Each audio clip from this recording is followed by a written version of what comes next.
July 2nd, 2024. Today's topic is groups and group identification. This is a very important topic for me personally, as my group is one, some dogs, and a bunch of people online, many of whom like my philosophies and strange ways of doing things, and perhaps are frustrated with the world as it is. In fact, if you're not frustrated with the world as it is, I think you're probably a horrible person, or you're ignorant of how it is. Both are possible. There's a light rain, it's going to get my camera wet. I wonder if that's going to destroy my camera.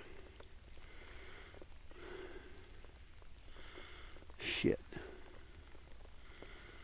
was going to talk about racism and sexism and loyalty to nations and states, patriotism, loyalty to businesses, loyalty to a partner, family group. I don't think I can record in this rain, though. It's an important topic. Well, maybe I'll leave comments on this video, and you can comment your thoughts on such things. I've broken away from pretty much all of those associations pretty well, which isn't to say that there aren't people I like, or places, events, situations. Fuck, why does my phone beep at me?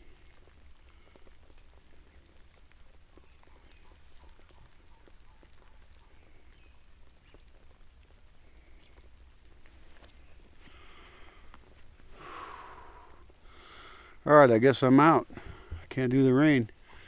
I could go home and do the thing I've been avoiding doing.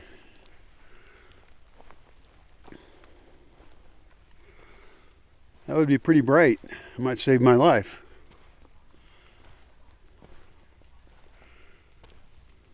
Or I can go into town and get some beers and talk to the only person I talk to these days.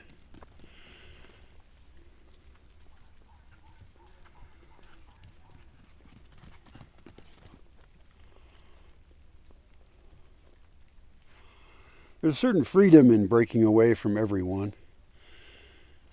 I had a friend from long ago recently. I don't know who dropped the other one a note first. No, I dropped him a note, say hi, and something bad had just happened in his life, and I shared that I had a viewpoint that he was not very happy with at that point, on a hot trigger topic, a debatable, controversial topic in society, and he instantly put me into the category of very evil person. After years of friendship long ago, although I guess it was party friendship. I mean, he came to parties at my house, and for some reason, since I really liked him and thought he was a great guy, I thought we were deeper friends than that, but we weren't. Because as soon as I had that wrong one view, he flipped a switch and I became very evil. Now, he calmed down a couple days later, and I wrote some things about my more nuanced thoughts on that difficult topic, because the loudest people don't have nuanced thoughts, and we tend to think that those are actually valid viewpoints, but they're not. They're the extremists, and they're not even worth talking to. The rain's lightening up a little bit. Maybe I'll just keep walking. I gotta walk anyway. I'm at my computer all the fucking time, and burning gasoline to do it since my solar power's out. But of course it bothered me, and he apologized that he had upset me, but I think, and the problem is now we were doing text. The original conversation we had was in video, which is the way to communicate with people, because there's nuance to that. There's facial expressions and cadence and jokes and things, and in text you just don't have that. So anyway, he did express in text that he I don't know if he said he was sorry he upset me. I don't think so. But he said I was upset. And the thing is, I wasn't upset with him. I'm already aware that I'm in a minority group in many of my views. I'm constantly told how terrible I am online by people who I don't know, mostly. What I was kind of hurt, because I thought that he knew me better than that, and that he would assume that I have goodwill and different experience than him, and not just flip the switch and say, oh, therefore you're all these other bad things. Which is what people tend to do. Some woman online just did that recently, where I brought up the issue of false accusations and how I think it's dumb to believe women, quote, believe women, unquote, by default. It's a sexist term. It's bad for feminism. It's, if there's, bad for good feminism, great for shitty feminism. Although shitty fake feminism is terrible for, any good version of like egalitarian feminism. Anyway, I even know this person. I was just following her page. And so she goes off on these big rant about, I have all these horrible views about women. I hate women, all this stuff. And it's like, no, I like justice for all. I like burden of proof. And I'm also aware that, rape is a serious problem for not just women, but for men too. Although we didn't even discuss that. Because it's all about being a victim. And everybody wants to feel like they're a victim. And we are all victims. Yay, big fucking deal. But the fact that people want to protect their victimhood and make sure that no one else is seen as a victim so that they can get special rights and control because they've been damaged and therefore they're owed is ridiculous. I mean, shit, I know one of the biggest bigots I've ever met. She claims to be from an empire that fell 400 years ago. And maybe more, maybe longer, I forget. And she doesn't actually represent that group at all. She just really wants to be part of something where she's invincibly best, better than other people, and everyone else is a horrible oppressor. Which, okay, that just divides you from people. But she hates white people, apparently, although people are really strange about how they deal with things.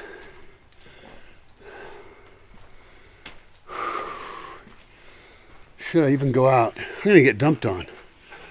I do have a plastic garbage bag with me, so I can dump my stuff in it. Wow.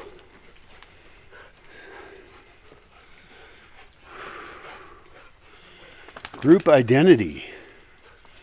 I think it's actually very useful that I have none. I really don't have an affinity for any group. And the groups I could have an affinity with would not be ones I would want to. Like, what am I supposed to be proud of being white? Proud of being male? Not really. I don't feel an affinity for some of those groups. Am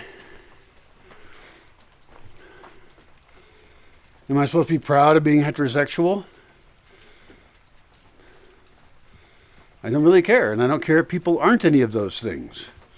I like women. People ask dumbass questions online like, can men and women ever really be friends? And I'm like, what are you, young or something? I mean, I prefer the company of women most of the time. Although I know some really great men, and I like their company as well.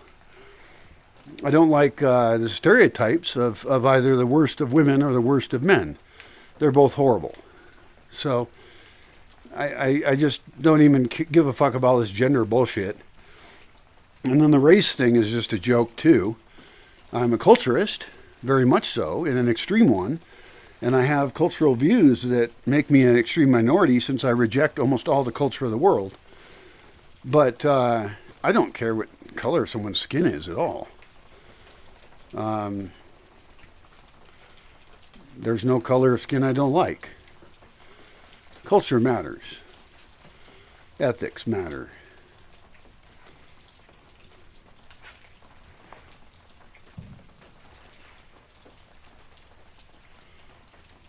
Not being dumb enough to walk around the rain might matter. Fuck it. I have to walk around anyway. I could just walk around the forest in circles. Big, cool circles. But I don't like doing that because all my trails are grown over. And they're grown over to such an extent that I get really wet with all the wet plants brushing up against me, and I have to kind of fight my way through brush. And I find places I can't get through. My whole trail system used to be excellent, or at least good, for a while. Although it was just dirt trails. I mean, ultimately I should have, like, in some cases, like even concrete roads or paved roads, because there's roads you can't get up with a car. Like right now in this rain, this small amount of rain, but it's been raining all night, I would not be able to get out of here in my van. I've gotten it stuck before. And then I just have to leave it there until it dries out. I have enough food for the moment. And I can always walk in and buy enough to survive. I bought dog food in town. That's good. That's not what we're talking about. We're talking about group affiliations. And the thing is, I think the biggest, like, discriminating factor that I would consider is someone kind? Are they empathetic? And I don't mean a fake kind of kindness, you know, like I'll pray for you kind of crap. Bless your heart. No, I mean like in action, analyzing your own life and trying to be a good person, in the net impact upon your life that your life has upon others and the environment you're in. And happiness isn't even that high on the list of important things. I think that there's really good reasons to be unhappy with the world as it is. But I would like to create a bubble. A temporary autonomous zone, hopefully headed in the direction of more permanent, that operates in very different ways than is standard for society. In a bunch of ways that I've shared some about, you know, like food forest farming. I'm really big into that. The social aspect is much more difficult to define. I want to leave massive amounts of room for diversity within groups, and also define different kinds of groups. It isn't like we need to come up with the one perfect type of group. That's ridiculous. People vary widely. And although we want diversity within any group because it's healthy, we also want to gather with the people who are good for us, who we like, who we have an affinity for. And there's been elements within society that have specifically tried to keep people from doing that. They've tried to weaken the family, and they've destroyed it in many places. The extended family is dead in many places. There used to be like lodges and private organizations. In Asia, there's benevolent societies. And I believe those have been undermined specifically on purpose. I think that young men have been the victims of being murdered by sending them off to war or putting them in prison for crimes that aren't crimes. I think that there's been so much stress is put on the health and happiness of people. And some of that's been through religion or government, or in some cases, some cultures are just fucked up maybe. I don't know. And then, of course, we face a society in which, you know, we were raised, we were evolved to be in a kin group, and we were evolved to protect the group genetics of that. This is like group fitness, right? This is a different way of looking at evolution. It's not survival of the fittest individual, it's survival of the fittest group, which unfortunately has the result of causing us to be very biased towards our genetic group. That same attitude and behavior can be transferred into other situations, like people's favorite sport team or the company they work for. That's less so now, but it used to be, you know, when people were loyal to their company for their whole life, they had more of an affinity with that. or their labor union, which was then against the employer, or their religion, very common, of course, and still common around the world, or their cultural group, just a set of rituals, the clothing, and some of those groups, of course, are rebellious groups against the dominant paradigm, but still with the same attitude of like there's an us and there's a them. Whether you're dressed as a hippie or a goth or a Nazi, you think your group is the important group. And most people have that. You look at the loyalty among military people and police, and it's a very dangerous type of loyalty if they perceive an enemy. So it's like everybody does this. It's just what we do.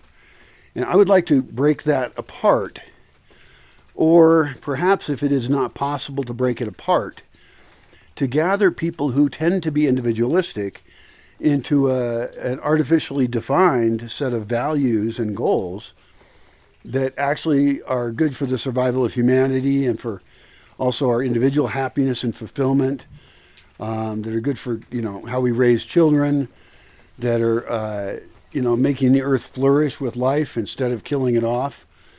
And if I could gather some of those people, I don't have to do it actually. I can define a template, a framework, and then that could be mimicked by others. But I want to set some base values, and that's the only way I can imagine out. I mean, I think civilization is going to collapse anyway. We're past the tipping point. I know people really don't want to see that, and they say stuff to me like, oh, you want everyone to die, you want to kill everyone. It's like, no, you're the one living the lifestyle that's going to kill everyone. I'm trying to make lifeboats, and you're trying to sink the fucking boat. So don't blame me because I'm stating what seems to be the case to me. If you want to disagree with me, that's perfectly fine that it's going on. But don't claim that I have a motivation that I want to destroy civilization. That is simply false. It is not true in any way. I would love it if we could somehow transition quickly into not living as slaves to the state, not believing in a spiritual world that doesn't exist and using that to oppress other people. God, today I just read about one more. It's like the boy Buddha or something. He's actually an adult, but and he's using this spirituality to sexually abuse his followers. That is such a common story. It's like not even a surprise. It's like, I don't know what percentage of spiritual people do it, spiritual leaders do it for abusing people, but it's so crazily common, it's just a joke. I mean, Jesus. Jesus. Jesus was probably not celibate, by the way.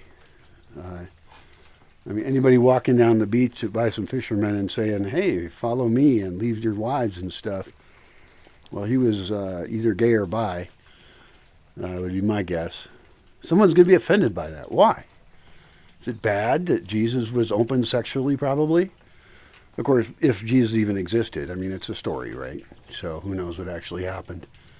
And it doesn't really matter. He's not hanging around, so I don't care. That's another group that people affiliate with sometimes, their sexuality. And of course, I'm in the evil heterosexual category, which I can't tell you how many times I've stated any opinion of any kind someone doesn't like, and their response is, you're a heterosexual, white, cisgender male. And it's like, well, if I was trans, would I be better? Would that be better for you? If I suck dick, would that be better for you? Like somehow it changes the view of my opinion? You bigoted fuck. And these people think, of course, that they're all alternative and better. And it's like, no, you've picked a relatively, sexuality is very important in life, of course. It's a big driver of behavior. But you've picked a fairly arbitrary thing, and you've decided you're special because of it, because of who you fuck or whatever.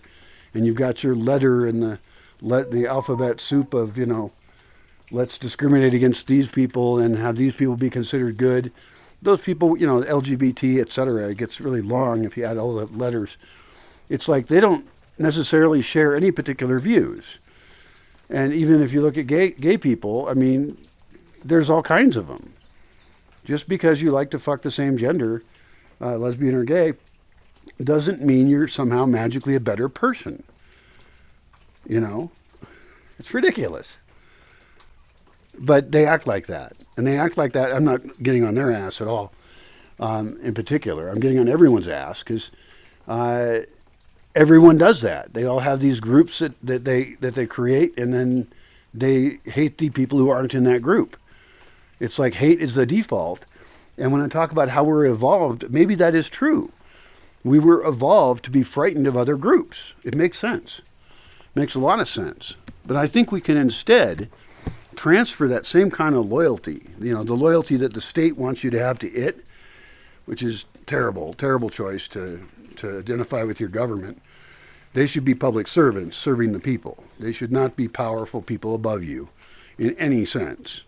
They're dangerous organizations. They are criminal organizations in any case I can think of.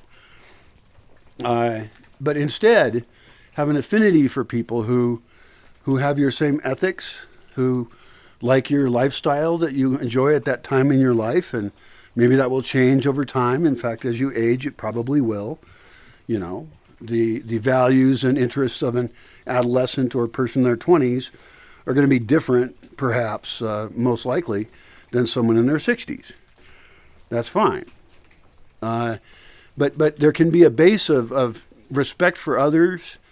There can be the non-aggression principle of don't aggress against people. I see a little bit of sunshine over the lake over there, coming through the clouds. It's not even direct sunshine, but at least it's bright clouds. I'm happy with the rain anyway. I don't care, even though it's leaking on my bed and kind of drizzly, but it's not even cold. It's really nice. I just have this jacket on, a donated jacket, by the way. Thank you. I think I know who donated it, but since all my clothes are donations, I sometimes forget who donated what, unless it was something really weird. But this is like a super nice jacket. It's a North Face jacket. Probably says North Face on it somewhere. And it's got like pockets and stuff, and it's like a really nice jacket. Thank you, supporter of my weird views. But so I wonder, could we do that? Could we transfer group loyalty? And not permanently. I mean, I don't want to create cults particularly. Although that word is very misunderstood. I don't want to create cults with bad attributes, like being stuck within it or being punished if you leave it, Like, geez, if you leave Islam, I've talked to people online who think if you leave Islam, you should be killed. I'm just like, what the fuck? I mean, there's no way I'm going to have a common understanding with such a person that is just so antithetical to anything I believe in, to say you have to be in the group that you were probably born into or will fucking kill you if you don't keep being in it. It's like, no, you should always be able to enter into and leave associations in a somewhat fluid way. You shouldn't have to turn all your possessions over to anyone, even if you're their voluntary slave for a while. You should still be built up as a person and growing and having your own independence and ability to leave. I mean, people get in this with even two-person, what we would call normal relationships, where they're trapped by the other person. And that's terrible. They're trapped financially and stuff. And nobody should be stuck in any situation like that. I mean, perhaps with kids, it's a little different because you have committed to taking care of a person. And so that needs to be done better in society in general. But there's a case where you committed and they really need you. And it's pretty horrible if you break that commitment.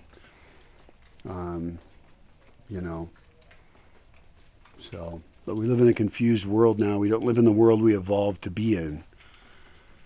Our culture evolves very fast. And that does give me hope that we could evolve a culture that, as confused as we are, as transient as we are, as much as we're destroying the planet, that we could develop a culture that was focused at a religious level of dedication to enhancing the earth, to stop wasting resources of all kinds, because Yeah, because that's what we do. We waste so much, and so much of that waste is optional and pointless. In some cases, it even makes our lives worse. Well, I guess I'm going to go.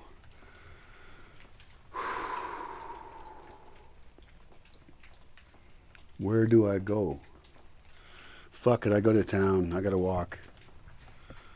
I gotta walk. I wish I had somebody here, actually. That's another reason I'm interested in group dynamics and stuff, is because I need people here, because it's really not healthy or happy. It's not physically safe, mentally safe to be so alone.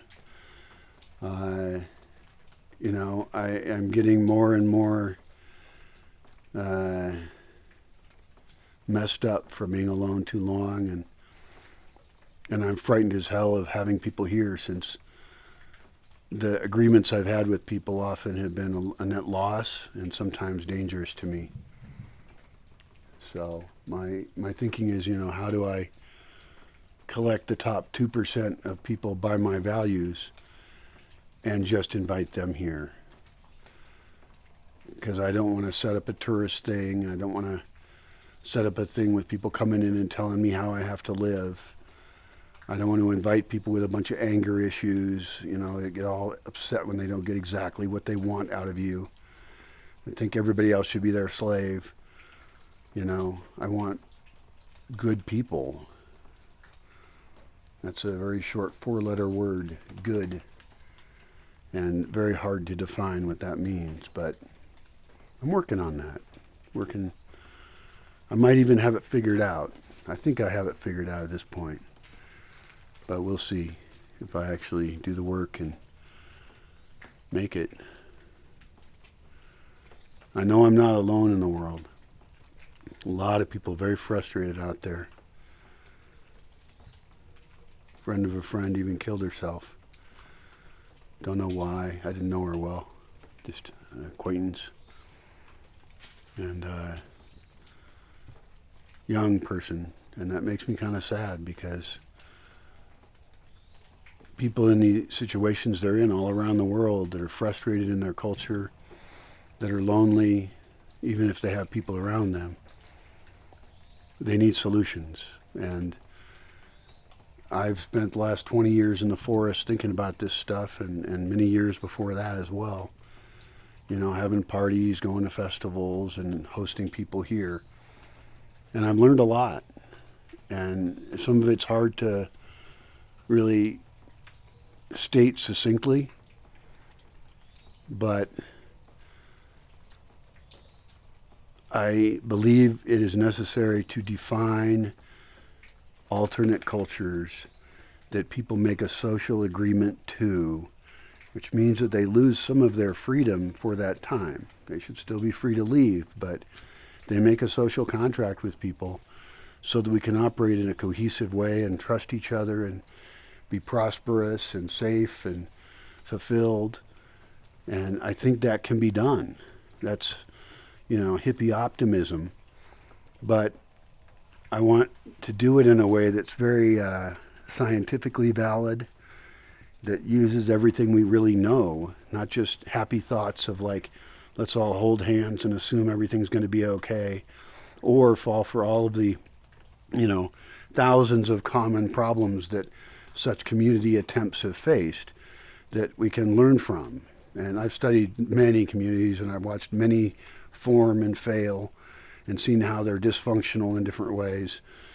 And we can study it like scientists. We can be social scientists and borrow from the few successes of these kind of intentional communities, and then define enough different templates that people find the ones they're attracted to, and that we have in place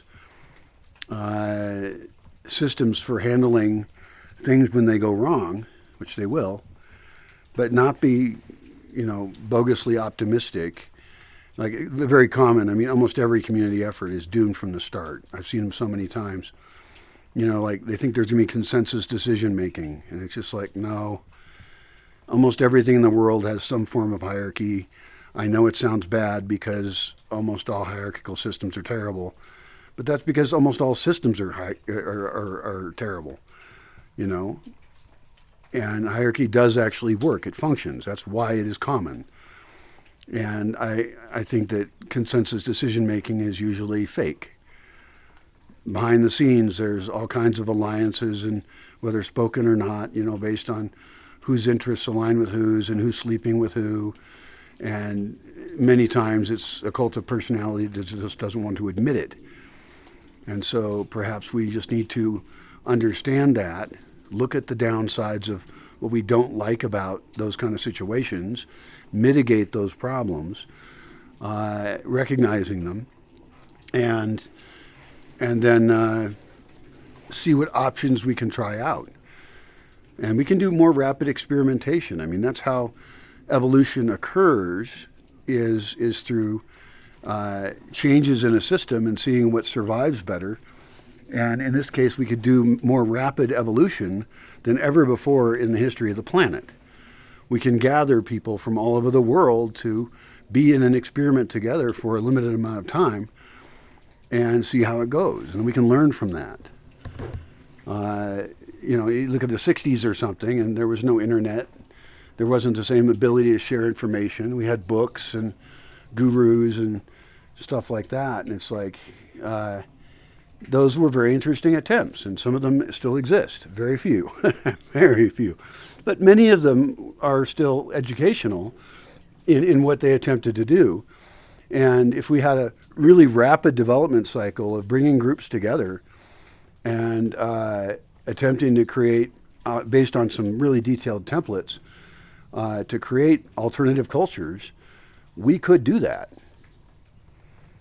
But it requires us to give in to the idea that we're going to do that in a fairly artificial way. It's not just going to be like, let's get a bunch of people together and see if it works out.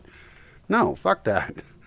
No, we're going to get a bunch of people together with defined ways of doing everything, with, you know, income ideas, business ideas, activities, thoughts about how we, you know, handle kids and death and food and, you know, every detail of life. And then if something doesn't work in it, we tweak it and try it again. You know, and the whole community may fail, although it was still useful as another experiment, and it can reform in a different way. It could split. In fact, any community that's that successful will get too big, and you should split it. You know, we look at Dunbar's number, you know, the number of people you can kind of deal with mentally in your head. And I don't know that number is still valid, really. I don't think it is. Because we have the ability to know each other faster, we can make profiles, and we can have things in our culture that are more defined. Of course, Dunbar knew that too.